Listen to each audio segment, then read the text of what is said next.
Hi everyone, greetings in the name of God. Grace and peace be with you. Welcome back to our channel, Bible Study with Cruz. So last వీడియోలో మనం Bible అనేది reliable సోర్సా కాదా అనే అంశం మీద మాట్లాడడం. So మీలో ఎవరైనా ఆ వీడియోని మిస్ అయ్యి ఉంటే కింద డిస్క్రిప్షన్లో లింక్ ప్రొవైడ్ చేస్తున్నాను, తప్పకుండా చూడండి. అయితే ఈ వీడియోలో కూడా మనం ఈ బైబిల్ యొక్క రిలయబుల్ సోర్స్ మీదే మరికొన్ని అంశాలను డిస్కస్ చేద్దాం. అయితే మేజర్‌గా ఈ వీడియోలో నేను పాత నిబంధన యొక్క రిలయబిలిటీ కోసం మాట్లాడాలనుకుంటున్నాను. అయితే బైబిల్ కాలక్రమం మనం చూసుకుంటే పాత నిబంధన అనేది క్రీస్తు పూర్వం 1440లో మోషే సీనాయి కొండ మీద రచించాడు. అయితే మనకి ఇశ్రాయేలీయులకు నిర్గమం టైంలో అని చెప్పుకోవచ్చు. దానికి బైబిల్‌లో కొన్ని రిఫరెన్స్‌లున్నాయి. అవేంటో మనం చూసుకుంటే చూడండి, నిర్గమకాండం 24 అధ్యాయం 3-4 వచనాలు చదువుకుందాం. మోషే వచ్చి యెహోవా మాటలన్నిటిని, విధులన్నిటిని ప్రజలతో వివరించి చెప్పెను. ప్రజలందరూ యెహోవా చెప్పిన మాటలన్నిటి ప్రకారం చేసేదమని ఏక శబ్దంతో ఉత్తరమిచ్చిరి. మరియు మోషే యెహోవా మాటలన్నిటిని వ్రాసి చూడండి ఏమంటున్నాడు? యెహో మోషే యెహోవా మాటలన్నిటిని వ్రాసి. సో, ఇక్కడ ఏం చేస్తున్నాడు? గ్రంథాన్ని లిఖితం చేస్తున్నాడు. అంటే ఒక విధంగా చెప్పుకోవాలంటే ధర్మశాస్త్రాన్ని లిఖితం చేస్తున్నాడు. ఇంకంతే కాకుండా పాత నిబంధన అనేది 1440 నుండి క్రీస్తు పూర్వం 440 ఈ మధ్య కాలంలో రచింపబడింది. అంటే 1000 సంవత్సరాల కాలక్రమం పట్టింది పాత నిబంధనకి. సో, ఈ కాలక్రమంలో అనేక మంది ప్రవక్తలను దేవుడు ఉపయోగించి అనేకమైన సందేశాల్ని రచింపజేయించాడు. సో, ఈ టైంలో ఏమైందంటే బేసిక్‌గా పాత నిబంధన అనేది హీబ్రూ భాషలో రచింపబడింది. అండ్ పెపైరస్ అనే పేపర్ మీద రాయబడ్డం మనం చూస్తున్నాం చరిత్రలో. అయితే ఇక్కడున్న మెయిన్ డిసడ్వాంటేజ్ ఏంటంటే, ఈ పెపైరస్ అనే పేపర్ అనేది ఎక్కువ కాలం ఉండదది. అది ఫాస్ట్‌గా నశించిపోతది. చూడండి, ఇశ్రాయేలీయుల మధ్య జరిగిన యుద్ధాల వల్ల కానివ్వండి, లేదా ఈ టెంపరేచర్ వాతావరణాల వల్ల కానివ్వండి, అవి ఫాస్ట్‌గా నశించిపోతుంటాయి అవి. చూడండి, మోషే కానీ, యెహోషువ కానీ, దావీదు కానీ ఏ ప్రవక్తను తీసుకోండి, వాళ్ళు రాసిన ఒరిజినల్ కాపీస్ అనేవి మన దగ్గర ఈ రోజు లేవు. మన దగ్గర ఉన్నవంతా ఏంటంటే copies of copies of copies. అంటే మోషే రాసిన కాపీని అదే ఇశ్రాయేల్‌లో ఇంకొకళ్ళు మళ్ళీ దాన్ని కాపీ చేసి రాయడం, గ్రంథస్థం చేయడం. సో, ఈ చరిత్ర మనం ఇశ్రాయేల్‌లో చూస్తుంటాం. అదే ఆజ్ఞని ఇశ్రాయేలు కూడా దేవుడు ఒకసారి ఇచ్చాడు. చూడండి, కొన్ని రిఫరెన్స్‌లు మీకు చూపిస్తున్నా. ద్వితీయోపదేశ కాండం 17, 18. స్పెసిఫిక్‌గా వీళ్ళ యొక్క మెయిన్ ఎజెండా ఏంటంటే బైబిల్‌లో, సో, కాపీస్ అనేవి నాశనం అయిపోకుండా తరతరాలకు అందాలని చెప్పి, సో, ఇశ్రాయేలీలోనే స్క్రైబ్స్ ఉండేవాళ్ళు. ఈ స్క్రైబ్స్ ఏంటంటే లేఖకులు అంటారు వీళ్ళని. వీళ్ళేం చేయాలంటే ఉన్న ధర్మశాస్త్రాన్ని కాపీ చేసి ముందు తరాలకు అందించాలి. చూడండి, ఇవే ఆజ్ఞలు రాజులకు కూడా దేవుడిచ్చాడు. ద్వితీయోపదేశ కాండం 17 అధ్యాయం 18 వచనం. మరియు అతడు రాజ్య సింహాసనమందు ఆసీనుడైన తర్వాత, ఇది రాజులకిచ్చిన ఆజ్ఞ మొదటగా. లేవీయులైన యాజకుల స్వాధీనంలోనున్న గ్రంథమును చూచి, ఆ ధర్మశాస్త్రమునకు ఒక ప్రతిని తన కొరకు వ్రాసుకొనవలెను. ఏం చెప్తున్నాడు? మీకైతే ఏ ధర్మశాస్త్రం అయితే ఉందో, ఆ ధర్మశాస్త్రాన్ని మీరు కాపీ చేసుకొని మీ దగ్గర పెట్టుకోవాలి. ముఖ్యంగా ఎవరైతే రాజు కాబోతున్నారో. ఇదే బైబిల్‌లో మరి ఇంకొన్ని రిఫరెన్స్‌లు కూడా చూద్దాం చూడండి. ఈ స్క్రైబ్స్ కోసం అంటే బైబిల్‌ని నకలు చేయడం కోసం, అంటే కాపీ చేసి డాక్యుమెంట్ చేయడం కోసం. చూడండి, ఎజ్రా గ్రంథం 7 అధ్యాయం 6 వచనం. ఈ ఎజ్రా ఇశ్రాయేలీయుల దేవుడైన యెహోవా అనుగ్రహించిన మోషే యొక్క ధర్మశాస్త్రమునందు ప్రావీణత గల శాస్త్రి. చూడండి, మన తెలుగులో ఇక్కడ ఎజ్రా గారిని శాస్త్రి అన్నారు. బట్ అదే మనం ఇంగ్లీష్ వెర్షన్‌లో చూసుకుంటే, this Ezra came up from Babylon and he was a skilled scribe. Skilled scribe. Scribe అంటే లేఖకుడు. అంటే ఏం చేశాడు? అంటే ఏం చెయ్యాలి ఈయన ముఖ్యంగా? గ్రంథాన్ని ఉపదేశం చేస్తాడు. అండ్ ఎట్ ఏ టైమ్ గ్రంథాన్ని లిఖితం కూడా చేస్తాడు, ముందు తరాలకు అందించాలని. ఇది పాత నిబంధనలో చూస్తున్నాం. అయితే ఈ లేఖకుల యొక్క అంశాన్ని మనం కొత్త నిబంధనలో కూడా చూస్తాం. చూడండి, యేసుక్రీస్తు వారే స్పెసిఫిక్‌గా వీళ్ళని పిలుస్తుంటాడు చూడండి ఒక సందర్భంలో. మత్తయి సువార్త 23 అధ్యాయం 25 వచనం. అయ్యో వేషధారులైన శాస్త్రులారా, పరిసయ్యులారా. ఇక్కడ కూడా మనకి శాస్త్రి అనే పదం కనిపిస్తుంది కొత్త నిబంధనకి వచ్చేసరికి. బట్ ఇంగ్లీష్ వెర్షన్‌లో చూసుకుంటే, వో to you scribes and Pharisees. Woe to you, scribes and Pharisees, hypocrites! For you are like whitewashed tombs, which outwardly appear beautiful, but within are full of dead people's bones and all uncleanness. చూసారా? అంటే ఈ వీళ్ళ యొక్క cycle అనేది మనకి ఎక్కడి వరకు కనిపిస్తుంది? కొత్త నిబంధన వరకు కనిపిస్తుంది. ఎందుకంటే ఇశ్రాయేలీయులు ధర్మశాస్త్రాన్ని కాపాడడానికి కాపీస్‌ని మెయింటైన్ చేసేవారు. ఒరిజినల్ టెక్స్ట్ అనేవి మన దగ్గర ప్రెజెంట్ లేవు. మన దగ్గర ఉన్నవంతా కాపీస్ మాత్రమే. సో, అంటే ఇశ్రాయేలీయుల్లో ధర్మశాస్త్రాన్ని ప్రిజర్వ్ చేయడం అనేది మనం చరిత్రలో చూస్తున్నాం. సో, ఇది మీకు క్లియర్ అయింది అనుకుంటున్నా.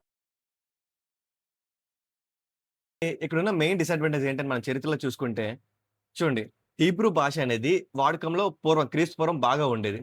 అయితే కొన్ని సెంచరీస్ దాటేసరికి ఏమైందంటే ఇశ్రాయేలీయులు కానివ్వండి, యూదులు కానివ్వండి, ఈ హీబ్రూ భాష మాట్లాడేవారు ప్రపంచ దేశాల్లో చెదిరిపోయారు. వీళ్ళు వేరే వేరే లాంగ్వేజెస్‌ని అడాప్ట్ చేసుకున్నారు. హీబ్రూ భాష యూసేజ్ అనేది తగ్గిపోయింది. హీబ్రూ భాషలో ఉన్న మెయిన్ డ్రాబ్యాక్ ఏంటంటే, హీబ్రూలో మొత్తం 22 లెటర్స్ ఉంటాయి. ఈ 22 లెటర్స్ కూడా ఓన్లీ కాన్సోనెంట్స్. వీళ్ళకి అచ్చులనే ఉండవు. కేవలం హల్లులు మాత్రమే ఉంటాయి. మీకు ఎగ్జాంపుల్ ప్రెజెంట్ చేస్తున్నాను చూడండి. చూడండి మీకు స్క్రీన్ మీద హీబ్రూ పదాన్ని ఇస్తున్నా. ఈ వర్డ్‌ని బైబుల్‌లో మనం చూసుకుంటే రాజు అనే సందర్భంలో వాడారు. పరిపాలన అనే సందర్భంలో వాడారు. అండ్ మొలక్ అనే దేవత సందర్భంలో కూడా వాడడం మనం చూస్తుంటాం.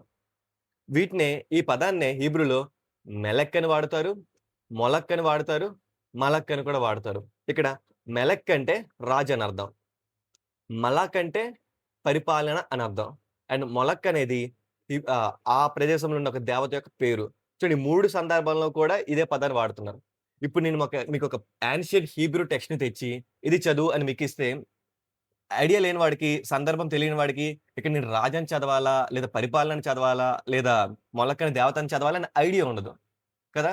సో, ఇప్పుడు హీబ్రూ భాష యూసేజ్ తగ్గిపోతే కొత్తగున్నోళ్ళు ఎవరైనా బైబిల్ చదివితే అప్పుడప్పుడు నేర్చుకుని హెబ్రీ బైబిల్ చదివితే వాళ్ళు ఆ పదాన్ని ఏ విధంగా చదవాలి? ఏ విధంగా అర్థం చేసుకోవాలి? అన్న ప్రాబ్లమ్ వస్తుంది.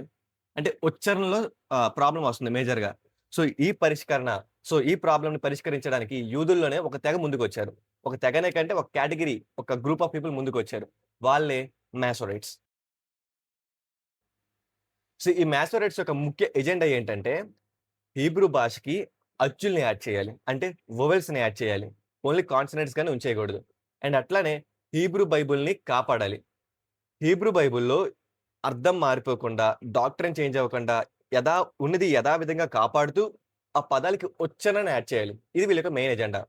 సో, క్రీస్తు శకం 6 నుండి 10 ఈ సెంచరీస్ మధ్యలో వీళ్ళ యొక్క మెయిన్ ఈ లేఖనలు రాయడం స్టార్ట్ చేశారు. అంటే హీబ్రూ బైబిల్ కాపీ చేయడం స్టార్ట్ చేశారు. సో, వీళ్ళు స్టార్ట్ చేసినప్పుడు ఏం చేశారంటే హీబ్రూ బైబిల్‌ని తీసుకొని అప్పటికి వీళ్ళ దగ్గర అవైలబుల్ ఉన్న హీబ్రూ వెర్షన్స్‌ని తీసుకొని ఓకే. నేనిప్పుడు ఈ బుక్ తీసుకున్నా. స్పెసిఫిక్‌గా ఒక బుక్ తీసుకున్నా. ఎజ్రా గ్రంథము, నెహెమ్యా గ్రంథం అనుకోండి. సో, మొత్తం ఎన్ని అక్షరాలున్నాయి కౌంట్ చేస్తూ, వాటికి వొవెల్స్‌ని యాడ్ చేస్తూ, మళ్ళీ రిటర్న్ కౌంట్ చేసేవారు. ఓకే. ఇప్పుడు నేను ఇది యాడ్ చేయడం వల్ల కౌంట్ ఏమన్నా ఎక్కువవుతుందా? తక్కువవుతుందా? లేదా మీనింగ్ మారిపోతుందా? అండ్ దీన్ని ఎట్లా ఉచ్చరించాలని చెప్పి ఉచ్చారణకి గుర్తులు ఇవన్నీ పెట్టి ఒక కొత్తగా వొవెల్స్‌తో కూడిన హీబ్రూని డెవలప్ చేశారు. అయితే ఇవి గ్రంథాల్ని లిఖించేటప్పుడు ఏ మాత్రం చిన్న తప్పున్నా ఆ పనిని అక్కడే ఆపేసి, లేదా గ్రంథపు చుట్టను అక్కడే చింపేసి, మళ్ళీ పూర్తిగా మొదటి నుండి రాసేవాళ్ళు. ఎందుకంటే వీళ్ళ మెయిన్ ఎజెండా ఏంటి? డాక్ట్రిన్స్ అని ఖచ్చితంగా చేంజ్ అవ్వకూడదు. అది మెయిన్ ఎజెండా. సో, చాలా పటిష్టంగా ఉన్నదున్నట్టుగా రాసి సమాజానికి అందించారని చెప్పుకోవచ్చు. సో, అయితే ఈ మాసోరెట్స్ యాడ్ చేసిన వొవెల్స్‌నే నిఖుద్ అంటారు. నిఖుద్ అంటే చూడండి చిన్న చిన్న గీతలు లేదా చుక్కలు ఒక్కో లెటర్‌కి యాడ్ చేయడం. అంటే అక్షరాల మీద గాని, అక్షరాల క్రింద గాని, లేదా అక్షరాల లోపల గాని. సో, డాట్స్‌ని, డాషెస్‌ని యాడ్ చేస్తారు. అంటే ఎవరైనా చదివితే వీటిని ఎట్లా చదవాలి? ఆ ప్రొనౌన్సియేషన్ అనేది ఎట్లా చేయాలి? ఎలా ఉచ్చరించాలి? అనే ఐడియా వస్తది.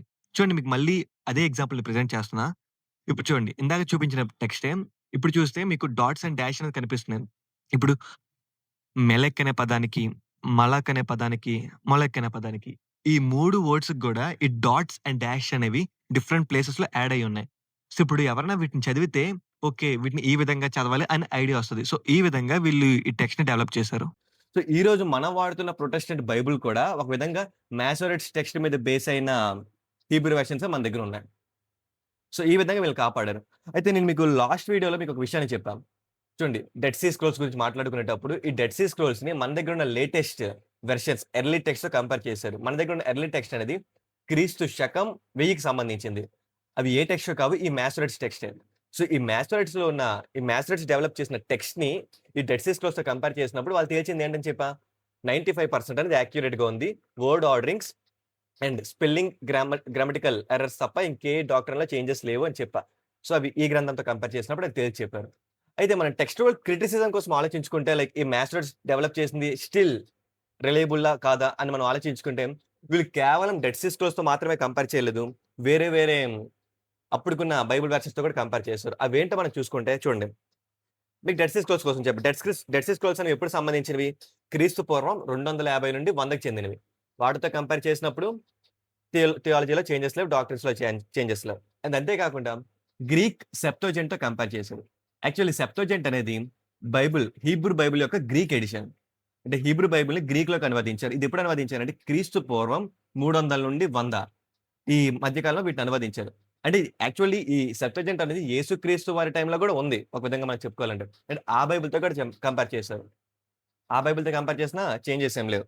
అండ్ అంతే కాకుండా సెమరిటియన్, పెంటటూక్‌తో కూడా కంపేర్ చేసి ఇదేంటంటే కేవలం ధర్మశాస్త్రం మాత్రమే అంటే పంచకాండాలున్న బైబిల్ ఇది. సో, ఆ బైబిల్‌తో కూడా కంపేర్ చేశారు. ఓకే. చేంజెస్ లేవని తేల్చి చెప్పారు. అంటే లైక్ డాక్ట్రిన్ చేంజెస్ లేవని తేల్చి చెప్పారు. అంతే కాకుండా ఈ లాటిన్ ట్రాన్స్‌లేషన్స్‌తో కంపేర్ చేశారు. సిరియాక్ వెర్షన్స్‌తో కంపేర్ చేశారు. అండ్ అరామిక్ వెర్షన్స్‌తో కూడా కంపేర్ చేశారు. సో, టెక్స్చువల్ క్రిటిసిజం అనేది ఇట్లా జరుగుతుంటది. లైక్ మన దగ్గర ఏ వెర్షన్స్ అయితే ఉన్నాయో పూర్వం, ఆ వెర్షన్స్ అన్నిటితో కూడా కంపేర్ చేసి ఈ మాసోరేట్స్ టెక్స్ట్స్ అనేవి స్టిల్ రిలయబులా కాదా? లేదా డాక్ట్రిన్సే చేంజ్ అయిపోయా?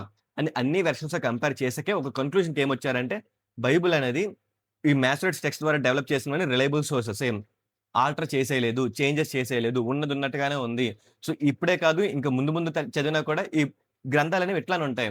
సో, ఒకప్పుడు దేవుడైతే ప్రజలకు ఏవైతే పాటించమని ఇచ్చాడో అవే యాజ్ ఇట్ ఈస్‌గా మాసోరేట్స్ డెవలప్ చేశారు. చేంజెస్ చేయలేదు. ఆల్టర్ చేయలేదు. ఆ వెర్షన్సే మనం ఈరోజు యూజ్ చేసుకుంటున్నాం హీబ్రూ బైబిల్‌గా. సో, ఇప్పటి వరకు ఈ కంటెంట్ అంతా మీకు అర్థమైందనుకుంటున్నా. సో, మీలో ఈ వీడియోలో మీకేమైనా డౌట్స్ ఉంటే ఖచ్చితంగా కామెంట్ చేయండి. దాని మీద కూడా నేను మళ్ళీ వీడియో చేస్తా. ఒకవేళ మీకు డౌట్స్ ఉంటే. అండ్ అదే ఈ రిలయబుల్ సోర్స్ కోసమే మరికొన్ని విషయాలు వీలైతే మాట్లాడుకుందాం ముందు ముందు వీడియోలో. అండ్ ఇప్పటి వరకు చాలా ఓపికగా చివరి వరకు చూసిన మీ అందరికి కూడా చాలా థాంక్స్.